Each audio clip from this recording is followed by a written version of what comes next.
নমস্কার, আপনারা দেখছেন রূপম টিভি। 2026-এর নির্বাচন তৃণমূলের কাছে এটাই শেষ নির্বাচন।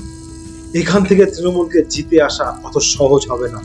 বিজেপি একদম কোমর বেঁধে নেমে পড়েছে।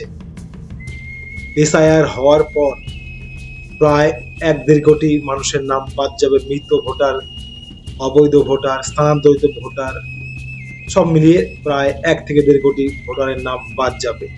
আপনাদের বলে রাখি, তৃণমূল কংগ্রেস মাত্র 40 থেকে 50 লাখ ভোটে এগিয়ে রয়েছে। এবার 1 থেকে 1.5 কোটি যে ভোটের নাম বাদ যাচ্ছে, তার মধ্যে মুসলমানদের নাম বেশি এবং বাংলাদেশি হিন্দু, মুসলমান বেশি এবং বাংলাদেশি হিন্দু রয়েছে। আপনারা জেনে রাখুন, এই যে বাংলাদেশি হিন্দু যারা হালে এসেছে এবং মুসলিম, তারা কিন্তু সব তৃণমূলেই ভোট করছে। এবার এই ভোটগুলি বাদ গেলে তো তৃণমূল হারবেই। তো এইরকম একটা আবহাওয়ার মধ্যেই আলিপুরদুয়ারে 30টি পরিবার যারা তৃণমূল করত, তৃণমূল তাদের ব্যবহার করেছে, কিচ্ছু দেয়নি, তারা বিজেপিতে চলে আসলো। তো ভাঙন শুরু হয়েছে। এই ছোট ছোট ভাঙন দেখছেন, এটাই কিন্তু বড় কারণ হয়ে দাঁড়াবে একটি সময়।